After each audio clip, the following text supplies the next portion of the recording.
talking of technology, you touched earlier on nuclear. I'm not sure.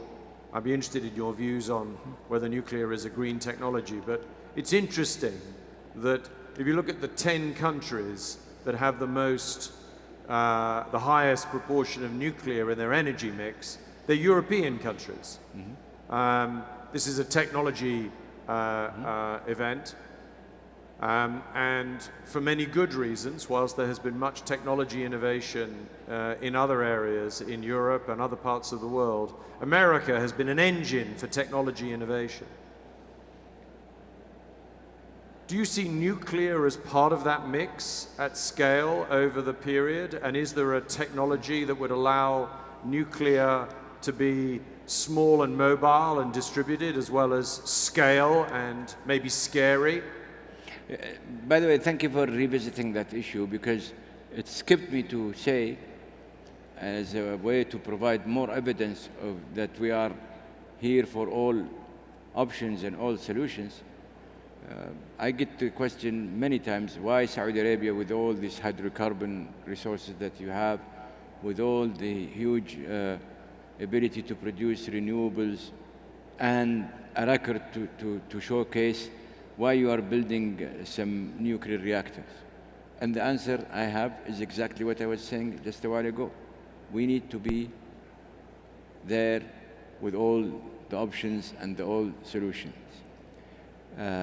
We cannot afford but to be experimenting with that. We want to do it, however, commercially, and we want to make sure it serves that purpose, which is provision of electricity, no more, no less. Our more important leap into the future is talking about small modular reactors. It fits us, if the technology is there, it fits us well. Why? Because Saudi Arabia is quite a spread country.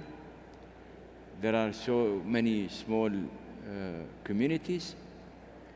It is very expensive to get to wire these places with these long distance.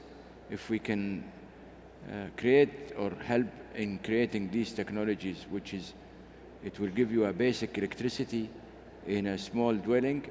It serves that small community. It is continuous. It's not, there would not be any type of problem of intermittence. And if you want to also be prudent, you could plug it with the grid just as a contingency. That is a very forthcoming option for us if it can be delivered. The challenge is technological. There are 3-4 different technologies that are being tested. We've been testing with one country, and I have to say, luckily it was before I came into the ministry and KK, but that experience was not that forthcoming. But anyway, look at any technology in planet Earth and see how much pull and strings that go, pull and push that happens. It's an evolving thing. What we want to do now is to plug ourselves with all those who are developing this, interested in the small module reactors. And again, the same idea, plug with everybody. And when you have something that is effective and cost effective and a technology that you could pilot, and if the piloting succeed, we move. So there is no other way of explaining that we are for all options at any time, but certainly we don't want to be like others. You leap, you gamble, you bet, but in your betting and gambling, you don't remember that there is 10, 20, 30 years to come, and you need to handle that transition in a way that makes it somewhat more amicable and less disturbing or less distorting. Your Highness, I have to say speaking personally, and I know on behalf of the audience, that it's been an extraordinary privilege to hear your mixture of prudence and innovation and optimism in an area which it's important to the Kingdom of Saudi Arabia, but it's important to us all everywhere in the world. And if Saudi Arabia cannot find solutions, then we will all be the worse for that. Could I perhaps ask Your Lordship, I'm also lucky because His Lordship is from Scotland.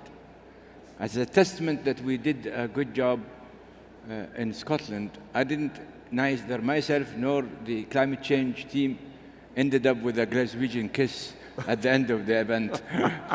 So, just for those who doesn't understand what is a Glaswegian kiss, well, it is something that you don't wish for.